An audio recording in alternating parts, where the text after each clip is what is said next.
nima qilyapsan? Rasm chizyapsanmi? Oyi, aniq nafas olishga qiynalyapman. Voy, nega? Burning bitib qoldimi yana?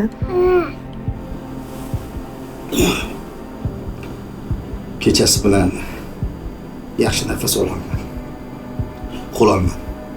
Yo'q, sizmi? Mani uxlamagan. Onasi suv beror. Men Tomog'im qurib ketdi.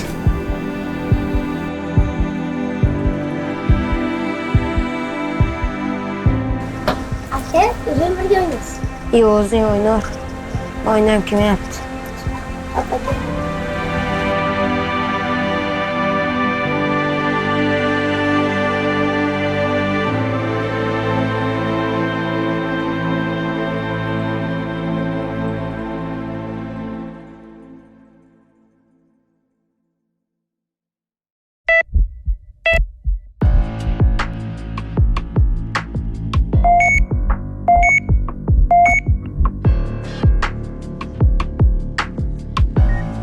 Скальпель. Зажим. Yana zajim. Qaychi. Ishga bering.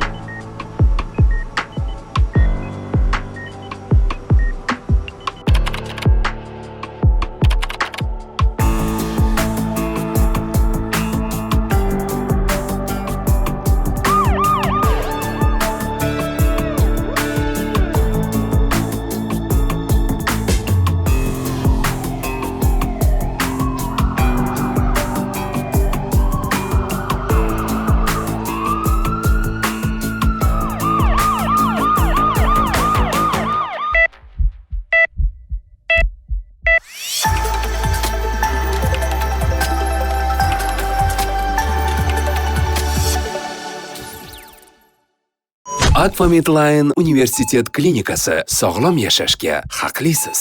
Bilasizmi, inson salomatligi bilan bog'liq bo'lgan masalalarda ikkinchi, uchinchi darajali yoki ahamiyatga ega bo'lmagan holatlar kuzatilmaydi.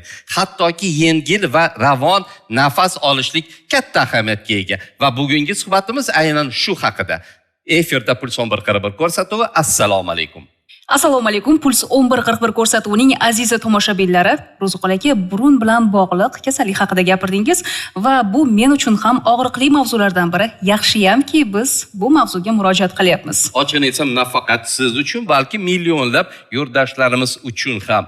Zo'r TV telekanalida Puls 1141 ko'rsatuvi. Ko'rsatuvimizning bosh homiysi Akfa Medline University Hospital. Bizning hamkorimiz esa Central Asian University. Rahbariyat va talabalarga minnatdorchilik bildirgan holda bugungi ko'rsatuvni boshlaymiz. Har doimgidek navbat ekspertlarga marhamat. Ajoyib ekspertlarimiz bilan tanishtirishga ijozat berasiz. Akfa Medline universitet klinikasi lor bo'limi mudiri Murodbek Ahrorov, bular hamda Central Asian University tibbiyot fakulteti dekani ham. Assalomu alaykum. Assalomu alaykum. Hamda lor bo'limi shifokori Shahzodbek Hajimuhamedov. Yana bir bor assalomu alaykum. Xush kelibsiz. Assalomu alaykum. Studiyamizda ko'rib turganimizdan nihoyatda xursandmiz va men savol bilan murojaatni boshlayman. Chunki bilamizki, burun hayotimizdagi eng asosiy organlardan biri hisoblanadi. Nafas olmasdan yashay olmaymiz. Burundan nafas olishimiz nima sababdan qiyinlashadi? Aslida burun faqat nafas olishda havo o'tkazuvchi a'zo emas, balki uni undan tashqari yana 4 ta vazifalari bor. Birinchi vazifasi havo o'tkazish bo'lsa, undan keyingisi organizmni himoya qilish. Demak, burun kirayotgan havoni isitish, namlash, mikrob changlardan filtrlab tozalash orqali pastki nafas yo'llarini himoyalaydi. O'pka, bronxlarimizni himoyalaydi. Undan tashqari burun hid bilishda ishtirok etadi va undan tashqari burunni rezonator funksiyasi, demak odamning tovushini shakllantirib berishda ham ahamiyati juda ham katta. Va aytib o'tish kerakki, og'izdan nafas olish bu norma hisoblanmaydi. Og'iz faqatgina himoya mexanizmi sifatida burundan nafas olish qiyinchilik paydo bo'lgandagina og'izdan biz nafas olamiz. Chunki bilamizki, nafas olmasdan biz 3-4 daqiqadan ko'p yasha olmaymiz. Burundan nafas olish bu fiziologik norma hisoblanadi. Og'izdan nafas olish bu norma emas. Demak, burnimizdagi muammo bizni ovozimiz o'zgarishiga sababchi bo'layotganligidan ko'pchilik noliganligi bu rost gap. Ayniqsa suxandonlar va san'atkorlar yaxshi bilishadi. Yaxshi bilamiz. Shamollaganlarda ovozlari o'zgarib, xunuvlashib, demak burun har tomonlama bizga juda kerakli bo'lgan a'zo ekan. Azizlar, Puls 11:41 ko'rsatuvi davom etadi va bizning mutaxassisimiz burundan nafas olishning normasini mulyaj orqali tushuntirib beradilar va ekranga yaqinroq kelib olishingizni so'rab qolaman. Keling, birinchi burnimizni tashqi tomondan qaraymiz. Bu normal burnimizning tuzilishi. Burnimizning ichkari qismiga kirganimizda birinchi ko'radigan narsamiz burunning o'rtadagi to'sig'i, devori deb aytamiz. Bundan tashqari bizning 3 ta chig'anog'imiz bor, har bitta burunning teshigida. Bularning asosiy vazifasi burnimizdagi kirayotgan havoni isitib berish, namlab berish. Bundan tashqari burunning o'rta yo'lidan bizning havoyimiz o'tadi. Shamollagan paytimizda burnimizda tumov bo'lganda bu to'qmalarimizdagi yallig'lanish sifatida tumov kelib chiqib, rezonator funksiyamiz o'zgarishi mumkin. Rezonator funksiya o'zgarishida aynan mana bu yerdagi chig'anoqlar kattalashadi, shundaymi? Chig'anoqlarimiz kattalashganning hisobida tumov kelib chiqadi. Bundan tashqari norma holatida bilishimiz kerak, burnimiz hech qachon to'liq ikkita tomondan nafas olmaydi. Nima uchun? Bir tomonimiz burnimizdan nafas olayotganda, bir tomonimiz dam olib turadi. Voy, qiziq holat. Va yana bir savolim, aynan burunni tekshirayotganda mana bu rezonatorlar bizga ko'rinadimi? Ya'ni mutaxassisga ko'rinadimi? Mutaxassis tomonidan bizga ko'rinadi. Bir xil holatlarda ota-onalar o'z bolasini burnini kamerada yoki fonarikda qaraganda ishib turgan bir to'qma ko'radi va xavotirga tushadi. Qanaqadir o'simta deb o'ylashadi. Aslida bu normal fiziologik holat. Aynan mana shu muammo bor yo'qligini men hech qanday shifokorga bormasdan qanday bilsam bo'ladi? O'zi imkoni bormi buni bilishni? Imkoniyati bor, agar tegina bilsangiz, o'zingizda his qilsangiz, nafas olishga muammo kelib chiqayotgan bo'lsa yoki qanaqadir jarohat olgan bo'lsangiz, tashqi tomondan ham burunni o'zgarishlari kelib chiqishi mumkin. Endi yana bir savolim bor. Ba'zida burundan nafas olishni unutib qo'yamiz va og'izdan nafas olishni boshlaymiz va bu ko'pchilikka tanish holat. Og'izdan nafas olamiz. O'zi og'izdan nafas olish organizm uchun qanday zararli xususiyatlarga ega? Og'izdan nafas olishdagi asosiy muammolardan biri shu funksiyalarimiz, burunning funksiyalari yaxshi ishlamaganning hisobida tozalanmagan, isitilmagan havo nafas yo'llaridan pastga o'tadi. Oddiy tilda aytganda, o'pkaga tez o'tib ketib qoladi, shamollash deb aytishadi. Bundan tashqari tomodiga juda ham ko'p qurish holatlari kelib chiqadi. Ayniqsa bizning iqlimimizning hisobiga olganda. Tushunarli. Biz bilamizki, kichkintoylarimiz uxlaganda, ya'ni farzandlarimiz uxlashganda burunlaridan nafas olishni unutib, og'izlaridan nafas olishni boshlashadi. Shunda bolalar tunda uxlayotganda og'izdan nafas olishi bu tabiiy holatmi? Normal holatida burundan nafas olish kerak. Og'izi kompensatsiya vazifasini bajargani uchun nafas olinadi va xurrak otishlar ham kelib chiqishi mumkin. Buni mana shu kasalliklarni tushuntirayotganimizda yana batafsil o'rganib chiqamiz. Burundan go'sht o'sibdi deb aytishadi. O'zi bu haqiqatmi yoki mif? Bu mif desa ham bo'ladi. Bizning xalqimizda bu juda ham ko'p uchraydigan, ko'p atamalarga o'tib ketgan holat, lekin aslida go'sht emas, bu to'qima bo'ladi. Demakki, bizga shunday oddiy qilib tushuntirishadi. Oddiy qilib tushuntirganda go'sht o'sti deb aytishadi. Inson o'zini to'g'ri nafas olayotganligini qanday his qiladi? Misol uchun, nafas olayotganligini, to'g'ri olayotganligini ham bilmasligi mumkin. Noto'g'ri nafas olayotganligini ham bilmasligi mumkin. Birinchi belgilardan biri bu kechki uxlayotgan paytida og'zidan nafas olishi, og'zi ochilib qolishi, xurrak otishi yoki burundan nafas olayotganda bir teshigidan havo kamroq yoki ko'proq chiqishi. Bir xil holatlarda burnimiz o'z-o'zidan qonab ketadigan holatlar bor nafas olish jarayonida. Bu burun jarohat olgandanmi yoki mana shu mulyaj orqali tushuntirib bera olasizmi? Nima sababdan qonab ketadi? Burunning qonash sabablari juda ham ko'p. Buni sistemniy deb aytamiz. Bu burundan tashqari qondagi agar muammoli bo'lsa, qon bosimimiz oshadigan bo'lsa qonashi mumkin. Ikkinchi muammo bu mahalliy, burunning o'zidagi qanaqadir jarohatlar yetkazilgan bo'lsa. Tushunarli. Menda hozir bir savol qiziqtiryapti. Qanchalik o'rinli bilmayman. Burun o'rtasidagi aynan mana bu devor bo'lmaganda nima bo'lardi? Havo kirgandan keyin devorga urilib, to'g'ri o'tadi. Isishga ulguradi. Agar degana bu bizning o'rtamizdagi to'sig'imiz bo'lmaydigan bo'lsa, havo juda ham katta miqdorda kiradi, bizning chig'anoqlarimiz havoni isitishga ulgurmaydi. Bundan tashqari объем, hajm kattalashgani hisobida rezonator funksiyamizga ham bu ta'sir qiladi. Burun shakligachi. Shakliga agardagina bu to'siqqa olib tashlasak, burnimizning shakli o'zgarib qolishi mumkin. Burnimiz cho'kib qoladi. Endigi navbatni esa xalqimiz tomonidan o'tkazilgan savol-javoblarga beramiz. Qani, ular bu kasallik haqida qanchalik ma'lumotga ega? Umri davomida bir marta bo'lsa ham lorga bormagan odam bo'lmasa kerak. Yurtdoshlarimizni bu haqidagi bilimlarini tekshirib ko'ramiz. Oxirgi marta lor shifokoriga qachon borgansiz? Yanvarda bordim. Sentyabrda bordim. Shu yil. 1 yil oldi. Shu taxminan 2,5 yil oldin shu nafas olishdagi muammo sabab borganman. Ishim tushmagan hali. 1,5 oy oldin. O'zi qanchalik tez borib turish kerak? Har yil o'tamiz o'zi biza. O'qishdan olib borishadi. Medosмотр o'tib kelamiz har yil.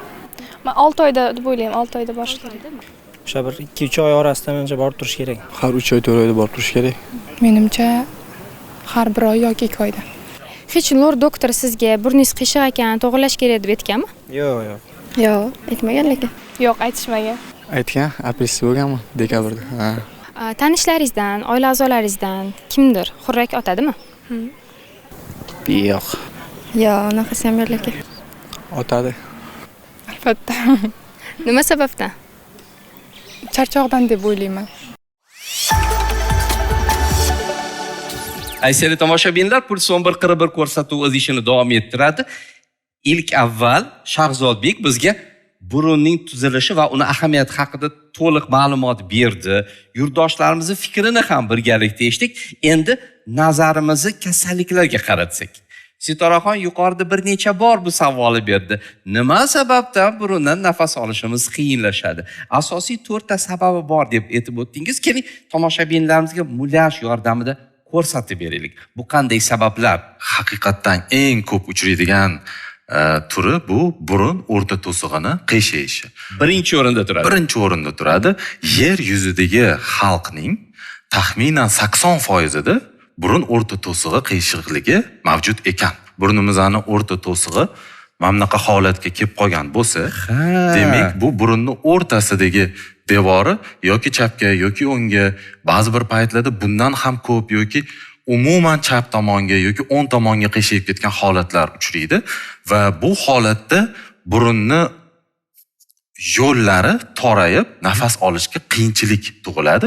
Undan tashqari yallig'lanishga ham sabab bo'ladi. Demak, shu burun to'sig'i qiyshiqligi sababli burun chig'anoqlari o'z funksiyalarini hali aytib o'tgan funksiyalarimizni buzilishiga olib keladi. Ya'ni istomaydi, ilitomaydi, namlatomaydi. Albatta, chunki u funksiyalar shu chig'anoqlarning orasidan havo to'liq o'tsa, bu chig'anoqlar o'z burun sikli degan tushuncha bor. Chig'anoqlar bir tomondan kengayib, ikkinchi tomondan torayib, keyin ular o'ringa o'rin almashadi kun davomida. Bir yoq tomon dam olib, ikkinchi tomoni ishlaydi, keyin almashadi. Lekin burun to'sig'i qiyshagan holatda mana shu burun sikli yaxshi ishlamaydi. Va shu sababdan burun yallig'lanishga ham keladi. Aynan burun ustuni nima sababdan qiyshayadi? U mush teganimizdanmi, shamollaganimizdanmi, qandaydir sabablari bo'lishi kerak-ku? Ha, albatta, buni yoki tug'mami? Yoki tug'mami? Buni kelib chiqish sabablari juda ham har xil bo'ladi. Aslida eng ko'p uchraydigan sabablardan biri bu travmalar. Ba'zi bir paytlarda bemorlar murojaat qilishadi, "Men burnimdan hech qachon jarohat olmaganman, lekin burun to'sig'im qiyshiq" deyshadi. Unga sabab balkim yoshlik paytida, kichkina bo'lgan paytlarida yengilgina burunga jarohat bo'lsa ham u boshida bilinmasligi mumkin. Lekin intensiv o'sish davri, 12-14 yoshlar orasida o'sish davrida u ko'payib, kuchayib, qiyshayib ketishi mumkin. Undan tashqari nasliy faktor ham bor. Buni isbotini men juda ko'p ko'rganman. Bir xil bemorlarimiz ota o'g'il kelishadi yoki ona qiz kelishadi va burunligini ko'rsak, bir xil turdagi, bir xil chizib qo'ygandek burunligida qiyshayish mavjud. Bu nasliy turligidan dalolat beradi. Yuz ko'rinishi ham bir xil, burun qiyshiqligi ham bir xil. Burunning katta kichikligicha. Shu bilan birga juda to'g'ri aytdingiz, tashqi burun haqidagi va burun o'rta to'sig'i bilan bog'liq bo'lgan xalq orasida bir noto'g'ri tushuncha bor. Shuni ham aytib o'tmoqchiman. Bu hozir bu mullajimizda biz burunning ichki holatini ko'ryapmiz. Demak, tashqi burunni olib tashlab, burunning ichidagi strukturalarni ko'rib turibmiz. Burunni tashqaridan o'zgarishi, qiyshayishi, katta kichik bo'lishi doim ham burunning ichidagi burun o'rta to'sig'i qiyshayishi bilan bog'liq emas. Demak, burun o'rta to'sig'i qiyshiq bo'lib turib, tashqaridan burun tekis ham bo'lishi mumkin. Va aksincha, burun tashqaridan qiyshiq bo'lib ko'rinib, ichkaridan burun o'rta to'sig'i yaxshi bo'lishi mumkin va bu holatda burundan nafas olish ham norma bo'lishi mumkin. Shuning uchun buni davolash turi ham ikki xil. Xalq orasida keng tarqalgan operatsiyalar nomi rinoplastika. Bu burunni tashqi shaklini o'zgartirish haqidagi operatsiya va bu ko'proq chiroy bilan, estetik jarrohlik bilan bog'liq. Va bu jarrohliklarni biz klinikamizda ham bajaramiz. Lekin burunni ichki o'rta to'sig'i qiyshiq bo'lishi bu burunni nafas olishiga to'g'ridan to'g'ri ta'siri bor. Bu endi kasallik. Bu kasallik, lekin tashqaridan u ko'rinmasligi ham mumkin. Mayli, shu o'rinda savol berib o'tsam, hozir ko'pchilik rinoplastikaga murojaat qilishmoqda, ya'ni o'sha burunni tashqi qiyofasini o'zgartirishga. Bu holat burunning ichki rezonatorlariga ta'sir o'tkazmaydimi? Burunni chiroyli qilaman deb, uni ish faoliyatiga ziyon yetkazib qo'yish ehtimoli bormi, yo'qmi? Bor, albatta bor. Agar rinoplastika jarrohlik amaliyoti noto'g'ri bajarilsa, burunni ichki strukturalariga ham ta'sir qilib, nafas olishni buzib qo'yishi mumkin. Biz bir necha bor burun to'sig'i deb gapirdik. Mana bu qiyshaygan shakli, mana bu esa to'g'ri shakli. Bu suyakmi yoki tog'aymi? Juda ham o'rinli savol bo'ldi. Bu ham tog'ay, ham suyakdan iborat. Burunni oldi qismi ahamiyat bersangiz, harakatchan, demak u tog'aydan iborat. Burunni orqa qismi, ichkariroq tomoqqa yaqin joylashgan qismi, demak burun o'rta to'sig'i ham suyakdan iborat. Demak, tog'ay qiyshayadimi yoki suyakmi? Bu burun to'sig'ini qiyshayishini klassifikatsiyasiga oid bo'lgan savol. Ham tog'ay qismi qiyshaygan bo'lishi mumkin, ham suyak qismi qiyshaygan bo'lishi mumkin, lekin eng ko'p uchraydigani o'sha tog'ay bilan suyak qismi bir-biriga tegib turgan joyida qiyshayadi. Aynan mana shu burunning ustuni qiyshayganda tabibga murojaat qilganlarning videosini ko'rdim. Tabib burunga qo'llarini, barmoqlarini tiqib, uni qonatib, seni burningni ustunini, ya'ni to'sig'ini to'g'irladim deb burunga zarar yetkazgan. O'zi bu davolash usullaridan birimi yoki noto'g'ri muolajami? Bu videolarni ko'rib, internetda men ham dahshatga keldim. Bu aslida umuman tibbiyotga yaqin bo'lmagan muolajalar. Birinchidan burunni o'rta to'sig'ini to'g'irlash uchun biz operativ jarrohlik amaliyotini bajaramiz va unda biz qancha tekshiruvlardan o'tkazamiz. Burunni endoskopiyasini o'tkazamiz, burunni MSKT rentgenla qilib tekshirib, ayni qaysi joyda qiyshayish, qanaqa buni to'g'irlashni strategiya, plan qilib jarrohlik amaliyotiga kiramiz. Va bu ko'rgan videoyimizda qanchalik burunni qiyshayishiga to'g'ri baho berilgan birinchidan. Ikkinchidan qanchalik bu samarador bo'ladi yoki bo'lmaydi. Uchinchidan undan ham zararlab, undan ham ko'proq qiyshaytirib yuborish mumkin. Chunki ko'rgan videolarimizda burun hatto qonab ketadi. O'sha muolaja bajarayotgan tabibning qo'llari qonda bo'ladi. Bu qanchalik steril muhitda bajarilyapti. Balkim qanaqadir infeksiyalar tushirib qo'yish yoki balkim diagnoz noto'g'ri qo'yilgani uchun burunga va organizmga zarar yetkazib qo'yish mumkin bo'lgan holatlar ham bo'lishi mumkin. Aynan mana shu holatda biz bemorni vafotiga sabab bo'ladigan bir jarayon deb ayta olamizmi? Ha, albatta bu juda ham katta xavf bilan bog'liq, chunki burundan qon ketish sababli pasiyent hayotdan ko'z yumishi ham mumkin. Hattoki burundan qon ketishi o'limga sabab bo'ladimi? Ha, albatta. Biz esa suhbatimizni davom ettiramiz. Keyingi holat, ya'ni burundan nafas olishda to'sqinlik qiladigan keyingi holatimiz. Burundan nafas olishda to'sqinlik qiladigan keyingi holatimiz bu burunda yallig'lanishlar sababli burun chig'anoqlari kattalashib ketish holatlari. Ya'ni to'siq tekis. Burunning to'sig'i qiyshiq yoki tekis ham bo'lishi mumkin. Lekin yallig'lanish hisobiga burun chig'anoqlari juda ham kattalashib o'sib ketadigan holatlar ham ko'p uchraydi. Misol uchun, burunning o'rta chig'anog'i mana bunday katta bo'lib, burunning o'rta to'sig'iga tegib, hattoki buni qiyshaytirib yuboradigan holatlar ham ko'p uchraydi. Aslida havo bu yerdan kiradi. Mana bu yerda ravon harakatlanib bu yerga kirib qiyinchilikka duch keladi. Ha, albatta. Havo yo'lida chig'anoqlar kattalashib, mana bu qizilda ko'rsatilgan burunning ochiq yo'llari bo'lsa, ularni to'sib qo'yish sababli burun bitib yopilib qolishi mumkin. Chig'anoqlar kattalashganligi sababli. Nima sababdan kattalashadi? Asosiy eng ko'p uchraydigan ikkita sababi bor. Birinchisi hozir xalq orasida eng ko'p tarqalgani, ayniqsa bahor sezonida ko'p uchraydigani bu allergik rinit. Og'riqli joy. Barchamiz uchun tanish bo'lgan holat. Ya'ni Aslida allergiya ham yallig'lanish. Aslida allergik rinit yer yuzi xalqi orasida juda ham keng tarqalgan. Statistika bo'yicha o'rtacha olganda har 7 tadan 1 odamda yer yuzida allergik rinit mavjud ekan. Yana bir marta ayting shu raqamni.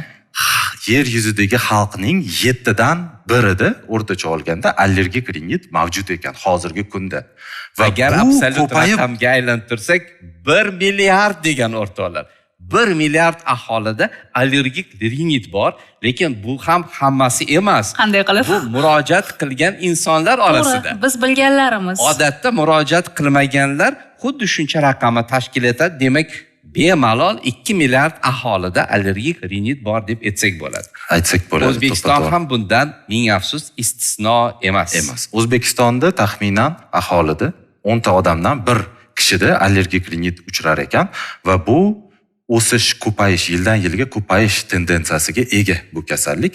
Sababi ekologik sabablar, har xil ximikatlar, havodagi yoki ovqatlarimizning ichidagi ximikatlar mavjudligi bilan bog'liq bo'lgan holat. Yuqumli emasmi? Yuqumli emasmi bu? Aslida allergik rinit yuqumli emas. Nasl suradimi? Nasliy ahamiyati juda ham katta. Demak, onadan bolaga o'tishi mumkin. O'tishi mumkin, albatta. Va o'sha allergik rinit holatda ham burun yallig'lanadi, chig'anoqlar ishib ketadi va nafas yo'llarini to'liq batamom to'sib qo'yishi mumkin. Yallig'lanishning birinchi sababi allergiya bo'lsa, ikkinchi sababi-chi? Ikkinchi sababi hozirgi kunda juda ham keng tarqalgan, ayniqsa bizning yurtimizda bu medikamentoz rinit deb aytamiz. Nima bu? Demak, oydinlik oddiy qilib aytganda xalq tilida burunga sepadigan spreylarga o'rganib qolish holatlari. Demak, ba'zi bir spreylar mavjud, burunni birdaniga ochib beradi. Sepgan zahotingiz 2-4 daqiqa ichida ta'sir qilib, naftimizin, oksimetazolin, ksilometazolin degan dori vositalari mavjud, sprey ko'rinishlarida. Sepgan zahotingiz burunni ochadi. Buni o'zi odam mazza qiladi. Ha, albatta, tibbiyotda ishlatiladigan, bizni amaliyotimizda, klinik amaliyotimizda ishlatiladigan o'rinli joylari ham mavjud agar uni to'g'ri ishlatishni bilsak. Lekin afsuski, bizning yurtimizda dorixonalarda bu dori vositalari retseptsiz berish imkoniyati bo'lgani uchun va bemorlar bu spreylarni nazoratsiz ishlatish holatlari ko'p uchragani uchun medikamentoz rinit kelib chiqadi. Demak, oddiy xalq tilida aytganda bu spreylarga o'rganib qolish kelib chiqadi. Aslida bu spreylarni 5-7 kungacha har kuni ishlatsa bo'ladi. Va bu shamollash holatlarida juda ham asqotadi, burun bitgan holatlarida juda ham asqotadi va yordam beradi. Lekin afsuski undan ko'p ishlatilgan paytda bu spreylar burunni o'rgatib qo'yishni olib keladi. Demak, kengaygan chig'anog'imizni torayadi sprey sepganda, bu ko'rinishga to'g'ri keladi. Lekin spreyning ta'siri tugagan holatda yana chig'anoq ishib qoladi. Va bu mexanizmni, ha, albatta, va bu mexanizmni biz 7 kundan ko'p qaytarsak, sprey sepmagunimizcha burun chig'anog'i toraymaydi, kengayganicha qolib ketaveradi. Va juda ham ko'p bemorlar murojaat qiladi. Bu juda ham afsusli holat. 10 yillab, 20 yillab spreyli ishlatib yurgan bemorlar ham bor. Va shu o'rinda savol bersam maylimi, so'zingizni bo'ldim. Homiladorlikda chig'anoqlar shishi tabiiy holatmi? Chunki bir yaqin tanishimda har safar homiladorlik vaqtida burunda chig'anoqlar shishib kuzatiladi va uyiga spreylarni juda ham bir katta pachkalarda olib kelib qo'yadi. Doimiy ishlatib yuradi va tug'ruqdan so'ng bu chig'anoqlar yana o'z holiga kelib, odatiy hayot tarziga o'tadi. Bu qanchalik to'g'ri holat yoki o'sha homiladorlikda ham spreyga o'rgatib qo'yganmi o'zini? Juda ham o'rinli savol bo'ldi. Haqiqatdan bu ko'p uchraydigan holat. Hamma homilador ayollarda emas, lekin ko'pchiligida bu normal holat hisoblanadi. Demak, organizmni o'zgarishi, gormonal fonni o'zgarishi sababli burunda tabiiy chig'anoqlar ishishi kelib chiqadi. Shilliq qavatini umuman faqat chig'anoqlarni emas, burunni ichki yuzasi hammasi shilliq qavat bilan qoplangan bo'ladi aslida va o'sha shilliq qavatni ishi kattalashishi sababli burun bitishni boshlaydi va to'g'ri aytdingiz, homiladorlik tugagandan so'ng bu o'z holatiga qaytadi. Aslida bu holatni ham tibbiyotda nomi bor, diagnoz sifatida homiladorlik riniti deb ataladi, lekin bu normal holat hisoblanadi homiladorlar uchun. Demak, burunda nafas olish qiyinchiligi eng ko'p uchraydigan sabablaridan yana bittasi bu burunda o'simtalar paydo bo'lishi va bu o'simtalarning ichida eng ko'p uchraydigani bu poliplar. Aslida burun poliplari burunni ichki o'sha havo o'tadigan yo'llarida yangi yana o'simtalar paydo bo'lishi. Demak, bu bunday ko'rinishda bo'lishi mumkin. Burunning o'rta yo'lida, misol uchun, chig'anoqlar ham ishib ketishi mumkin hamda mana bu yerda qo'shimcha polip ko'rinishida o'simtalar paydo bo'lishi mumkin. Ya'ni polip bu shilliq qavatdan hosil bo'lgan o'sma. O'simta. Xavfsiz lekin o'sma.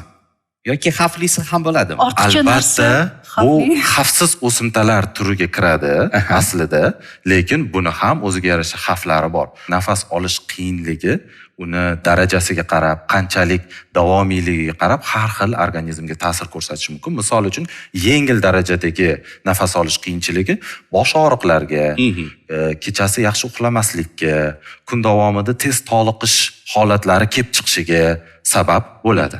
Va burun bitishi kuchli darajada bo'lsa yoki juda ham davomiyligi uzoq darajada bo'ladigan bo'lsa, deylik, kunlar, oylar yoki yillar davomida davom etadigan burun nafas olish qiyinchilik holatlari bo'ladigan bo'lsa, bu o'sha aytib o'tganimdek poliplar o'sishiga ham sabab bo'lishi mumkin.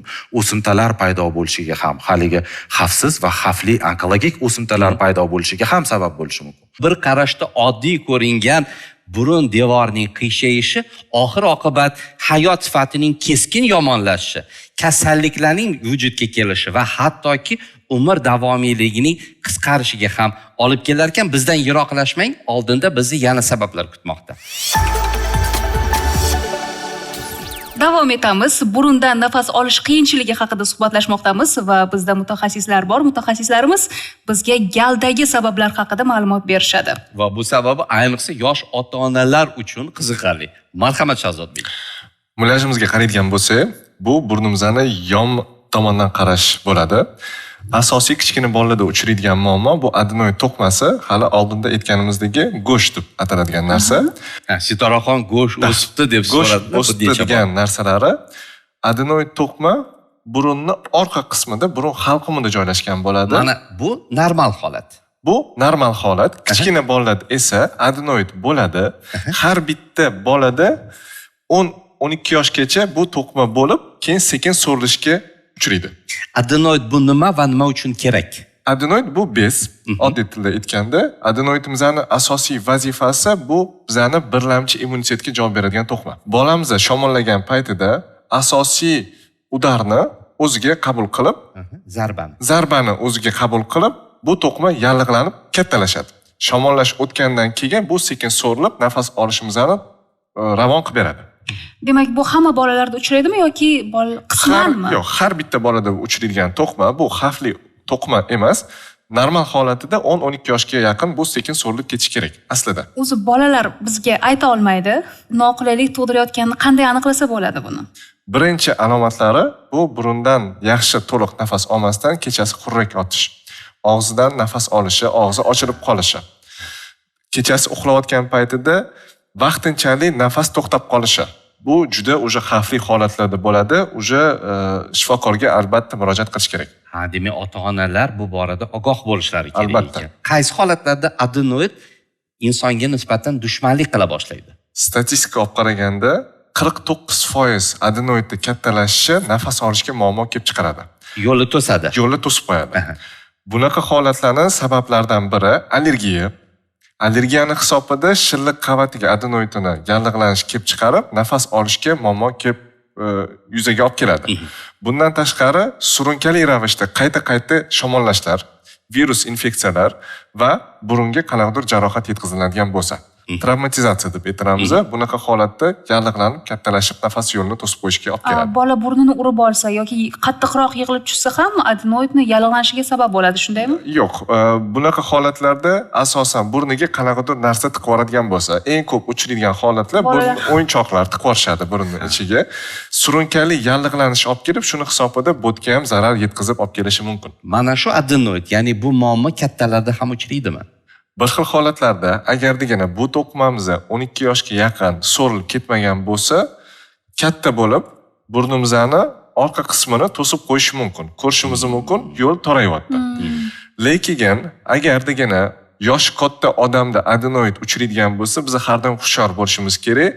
Xavfli o'simta emasmikan? Nima sababdan bu to'qima o'z yoshida so'rilib ketmagan? Aziz teletomoshabinlar, navbat burun kasalliklarini tashxislashiga bizdan yiroqlashmang. Ko'pincha biror narsani qadriga uni yo'qotganimizdagina yetishni boshlaymiz. Shu jumladan burnimiz ochiq bo'lib bemalol nafas olib turganimizda, bu o'zi qanchalik yaxshi ne'matlik haqida o'ylab ham o'tirmaymiz. Faqat burnimiz bitib qolgandagina esa ochiq burun qadriga yeta boshlaymiz. O'zi burun nega bitib qoladi? Keling bugun siz bilan shu savolga javob berishga harakat qilamiz. Burnimiz ichida asosiy tuzilma bu septum, ya'ni oddiy tilda tushuntirganda burunni ikkita tomonga ajratadigan devor. Bu devor burnimizga kelayotgan havoni sekinlashtiradi, iliqlashtiradi va namlaydi. Va shu tariqa o'pkamizni sovuq yoki quruq havodan himoya qiladi. Shuningdek, burnimizda chig'anoqlar deb ataluvchi yana 3 juft tuzilmalar bor. Bular burun yon devorida joylashgan ustida shilliq qavatdan iborat yoysimon suyak bo'rtmalari. Ular havoni filtrlaydi va kirayotgan chang, allergen va bakteriyalarni to'sadi.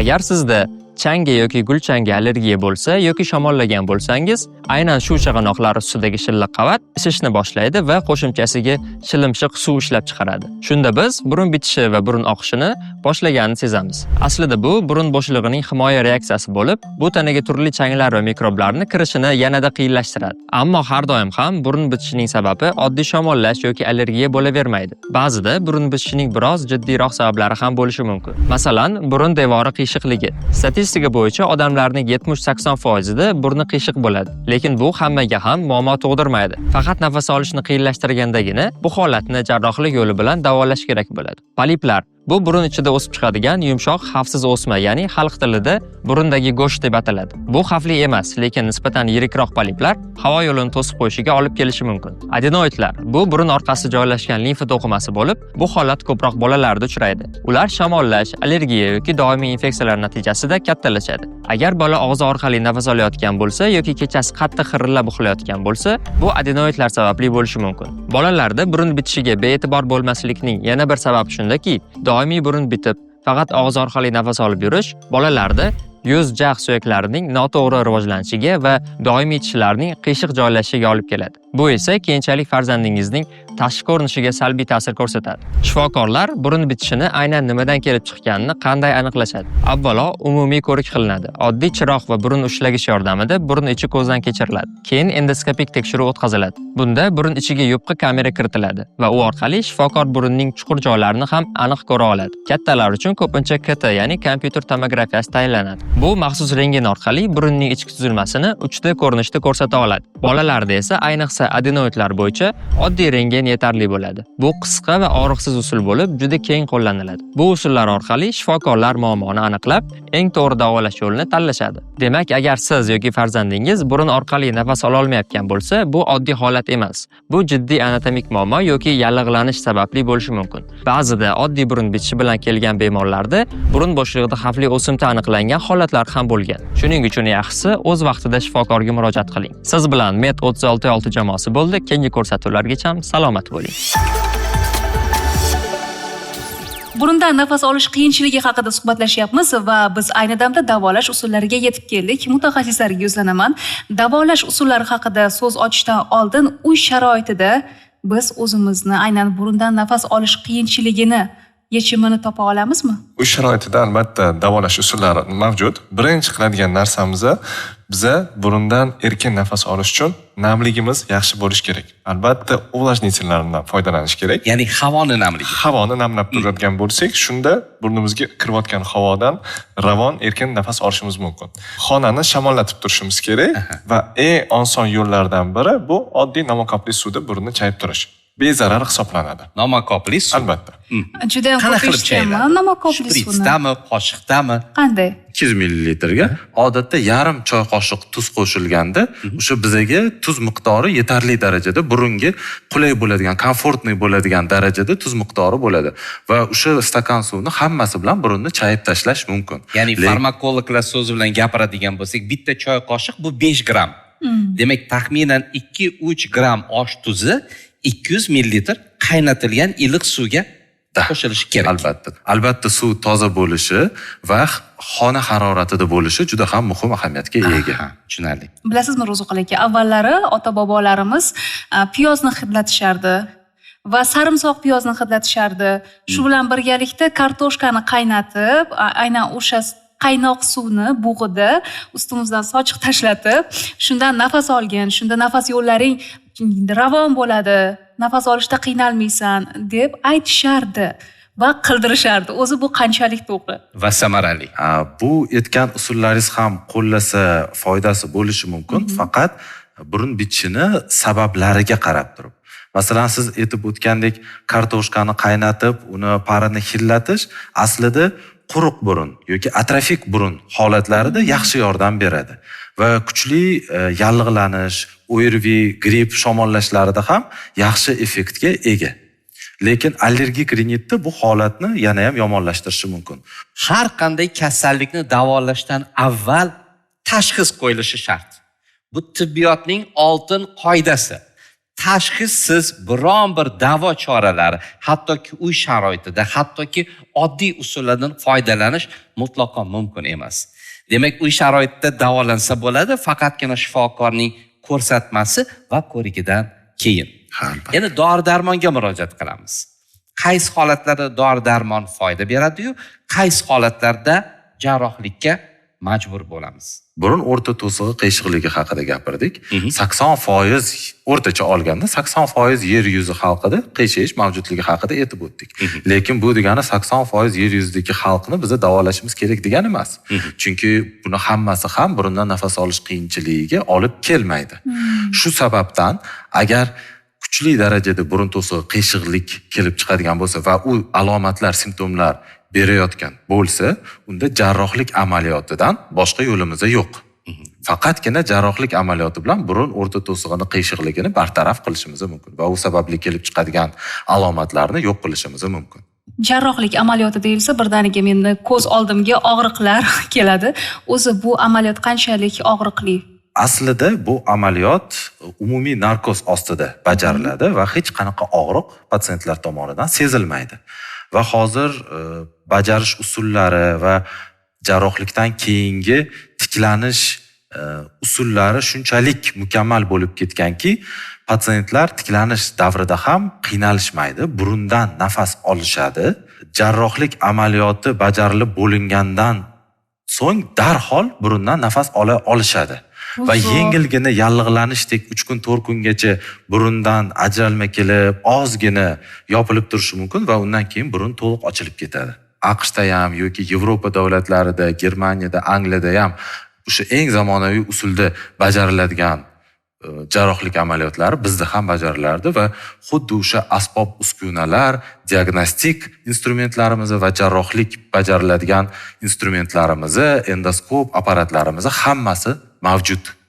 Ajoyib. Aysel tomoshabinlar, eslatib o'taman, bugun biz siz bilan Puls 1141 ko'rsatuvi orqali burundan nafas olish muammolari haqida bafurja suhbatlashdik. Bizning bugungi ekspertlarimiz Akfa Medline Universitet klinikasi, LOR jamoasi, LOR bo'limi rahbari Murodbek Ahrorov hamda LOR shifokorimiz Shahzodbek Hajimuhammedovlar edi. Tashrifingiz uchun rahmat.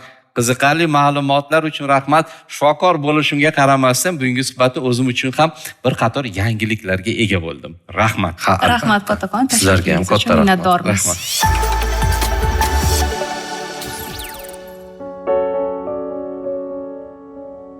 Farzandingizda surunkali burun bitishi bor. Tekshiruvlar burun to'sig'ining kuchli qiyshayganini ko'rsatyapti. Bu holat nafas olishida jiddiy ta'sir qilyapti. Jarrohlik orqali tuzatish kerak bo'lishi mumkin.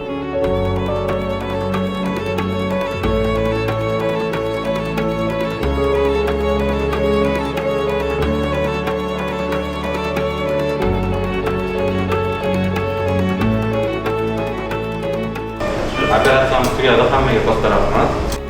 Ayjon qaramasdi rasm sutida. Voy, namuncha chiroyli asal qizim. Bu menmanmi? Ha, Nafas olishga qiynalmayapsanmi? yo'q. Asal qizim.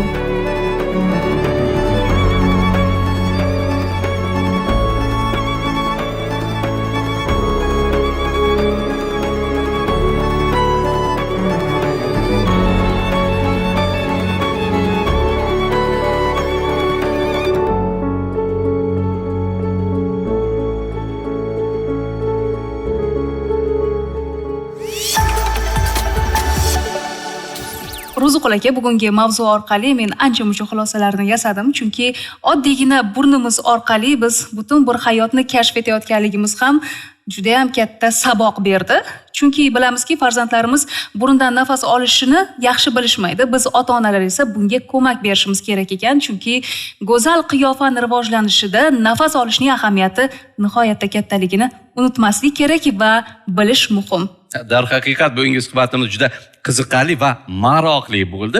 O'ylaymanki, xuddi shunaqa xulosa teletomoshabinlarda ham mavjud. Eslatib o'taman, Puls 1141 ko'rsatuvi Zo'r TV telekanalida. Ko'rsatuvimizning bosh homiysi Akfa Medline Universitet klinikasi va alohida minnatdorchilikni Central Asian University talabalariga bildirib qolmoqchimiz. Keyingi ko'rsatuvlarda uchrashgunimizcha xayrlashamiz. Omon bo'ling. Salomat bo'ling. Xayr. Rahmat, kattakon. Akfa Medline Universitet klinikasi, sog'lom yashashga haqlisiz.